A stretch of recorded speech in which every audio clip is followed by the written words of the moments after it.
Hi friends, welcome to our channel. இன்றைக்கி என்ன பார்க்க போகிறோன்னா, ஒரு சூப்பரான ஃபேன்சி சாரீக்கு வந்து ப்ளவுஸ் ஸ்டிச் பண்ண போகிறேன். ப்ளவுஸ் வந்து ஃபுல் எம்ப்ராய்டரி ப்ளவுஸ் வந்து வந்திருக்கு. இதிலே வந்தது எம்ப்ராய்டரி, தனியாக கொடுத்து நான் போடலை. இதுக்கு வந்து கொஞ்சம் டிஃப்ரெண்ட்டாக ஸ்டிச் பண்ணோம் அப்படின்னு நினச்சேன். பட் வந்து அதில் என்ன ஒர்க்கில் ஃபால்ட்டு கொடுத்துருக்காங்கன்னா, ஃப்ரண்ட்டில் ஒர்க் இல்லை, ஸ்லீவ் கொடுத்துருக்காங்க. பேக் சைடு வந்து இந்த மாதிரி 2 பேரட்ஸ் இருக்கிற மாதிரி கொடுத்துருக்காங்க. இது வந்து எப்படி ஸ்டிச் பண்ணுறதுன்னு கொஞ்ச நாள் நான் வந்து ஸ்டிச் பண்ணாமலே வச்சுருந்தேன்.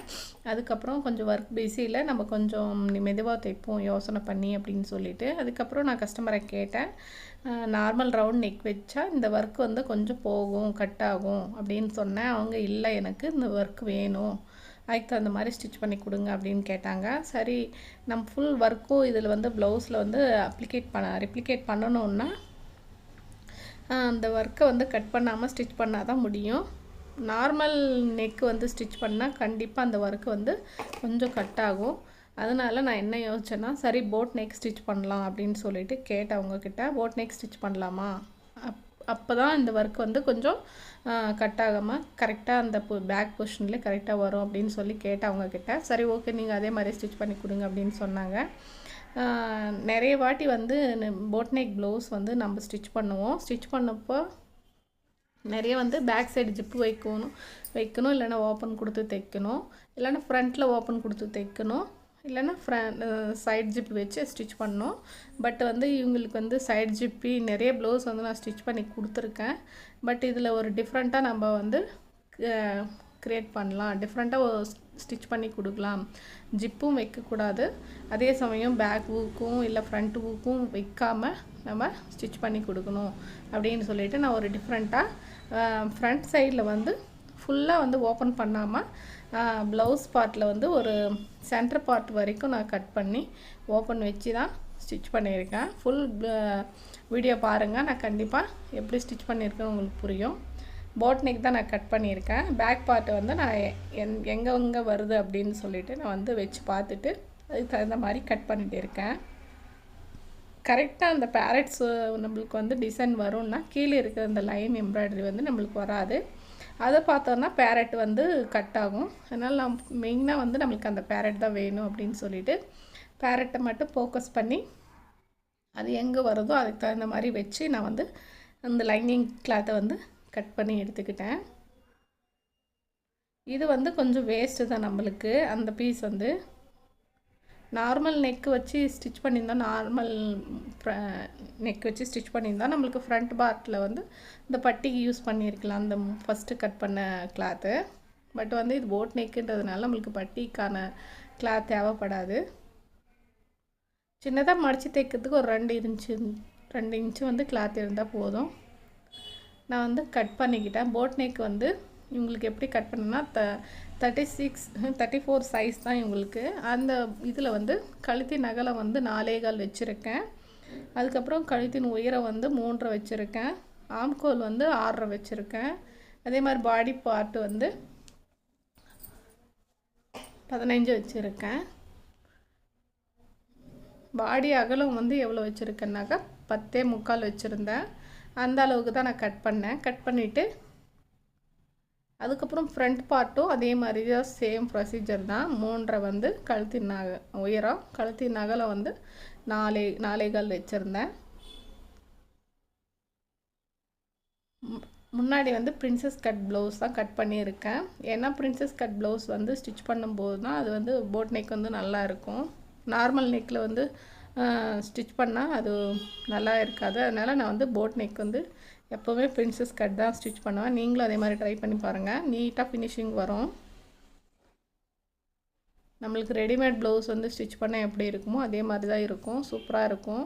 ஆக்சுவலாக இந்த ப்ளவுஸ் வந்து ஸ்டிச் பண்ணதுக்கப்புறம் ஒரு கஸ்டமர் வந்து கேட்டாங்க, என்ன நீங்கள் எம்ப்ராய்டரி ப்ளவுஸ் கூட ஆல்ட்ரேஷன் பண்ணி தரீங்களாக்கா, ரெடிமேட் ப்ளவுஸ் கூட ஆல்ட்ரேஷன் பண்ணி தரீங்களான்னு கேட்டாங்க. எது வச்சு நீங்கள் கேட்குறீங்க அப்படின்னு கேட்டேன். இல்லை, இது ஃபுல்லாக ஒர்க்காக இருக்குது, ரெடிமேட் ப்ளவுஸ் மாதிரி தான் இருக்குது பாருங்கள், இந்த கட்டிங் ரெடிமேட் ப்ளவுஸில் தான் வரும் அப்படின்னு சொல்லிட்டு என்கிட்ட ஒரு கஸ்டமர் கேட்டாங்க. அதுக்கு இல்லை, இது நானாக தான் ரெடிமேட் ப்ளவுஸ் மாதிரி ஸ்டிச் பண்ணியிருக்கேன் அப்படின்னு சொன்னேன். நல்லா இருக்குக்கா அப்படின்னு சொன்னாங்க அவங்க. ஃப்ரண்ட்டில் மட்டும் ஒரு டிஃப்ரெண்ட்டாக ஃபஸ்ட் டைம் வந்து இது ட்ரை பண்ணேன். நல்லா சூப்பராக இருக்குது. நான் அதுக்கப்புறம் 2-3 ப்ளவுஸ் வந்து ஸ்டிச் பண்ணேன். உங்களுக்கு வீடியோ எடுக்கலை. பட் 2-3 ப்ளவுஸ் வந்து வேறவங்களுக்கு ஸ்டிச் பண்ணி கொடுத்தா சூப்பராக இருந்துச்சு.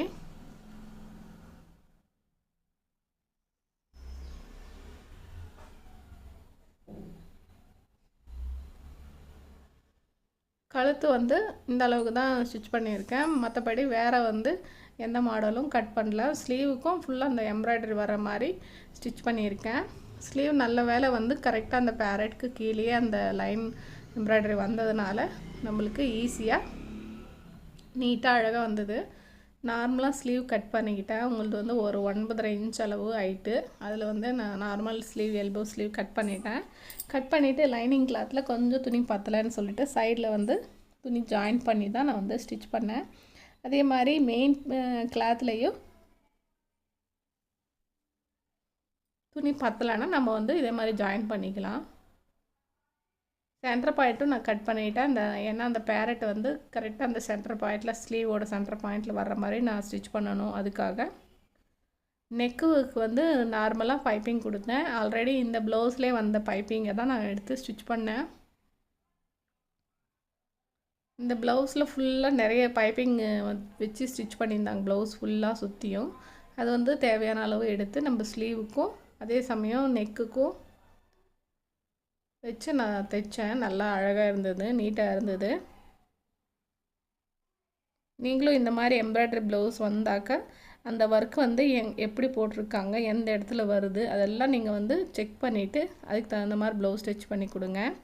அவங்க நார்மல் நெக்கே ஸ்டிச் பண்ணணுன்னு சொன்னால் கூட நீங்கள் எடுத்து சொல்லுங்கள். இந்த ஒர்க்கு வந்து இந்த நெக் வச்சு ஸ்டிச் பண்ணால் தான் கரெக்டாக நீட்டாக வரும், இந்த ஒர்க்கு வந்து ஸ்பாயில் ஆகாது அப்படின்னு சொல்லுங்கள், எடுத்து சொல்லுங்கள். ஒரு சில கஸ்டமருக்கு வந்து எனக்கு ஒர்க்கு ஸ்பாயில் ஆனால் கூட பரவாயில்ல, போனால் போட்டும் எனக்கு நார்மலாக தைச்சி கொடுங்க அப்படின்னு கேட்குறவங்களும் இருக்காங்க. இல்லை எனக்கு அந்த ஒர்க்கு வந்து மெயினாக வேணும், அப்போ தான் நல்லாயிருக்கும், அதனால் அந்த ஒர்க்கு எங்கே இருக்கோ அதுக்கு தகுந்த மாதிரி ப்ளவுஸும் எனக்கு ஸ்டிச் பண்ணி கொடுங்க அப்படின்னு சொல்லி கேட்குறவங்களும் இருக்காங்க. நம்ம கஸ்டமர் என்ன கேட்குறாங்களோ அதுக்கு தகுந்த மாதிரி நாமளும் ஸ்டிச் பண்ணி கொடுக்க வேண்டியது தான்.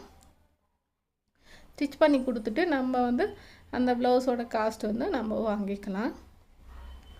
ஆல்ரெடி வந்து நீங்கள் ஃபஸ்ட்டே சொல்லிவிடுங்க உங்களுக்கு இவ்வளோ ரேட்டு தான். ஒரு சில கஸ்டமருங்கள் வந்து இல்லை எனக்கு வேணாம் நார்மல் நெக்கே வைங்க அப்படின்னு கூட சொல்லிவிடுவாங்க. அதனால் ஃபஸ்ட்டே இந்த ப்ளவுஸ்க்கு வந்து இவ்வளோ தான் நான் சார்ஜ் பண்ணுறேன், எப்படி தைக்கவா என்ன அப்படின்னு நீங்கள் ஃபஸ்ட்டே கேட்குறது நல்லது.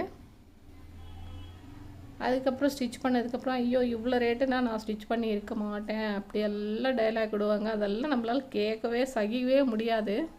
அப்போ தான் கோபம் வரும் நம்மளுக்கு. எல்லாம் வெளியில் போய் கேட்பாங்க எவ்வளோ ப்ளவுஸ் தைக்கிறதுக்கு என்னன்னு சொல்லிட்டு.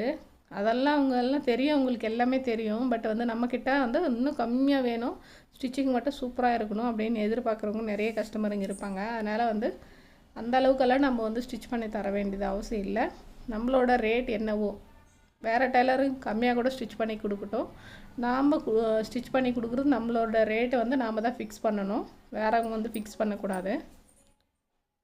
பாருங்கள், ஃப்ரண்ட்டில் வந்து இந்த மாதிரி கொடுத்துருக்கேன், ஓப்பன் கொடுத்து ஊக்ஸ் வச்சுருக்கேன். ஊக்ஸ் மாட்டுறதுக்கு வந்து நான் வந்து மிஷின்லேயே ஸ்டிச் பண்ணாமல் நூலில் வந்து ரெடி பண்ணி அந்த ஊக் மாட்டுறதுக்கு ஸ்டிச் பண்ணியிருக்கேன். நீங்களும் ட்ரை பண்ணி பாருங்கள், சூப்பராக இருக்குது. ஓகே ஃப்ரெண்ட்ஸ், பாய்.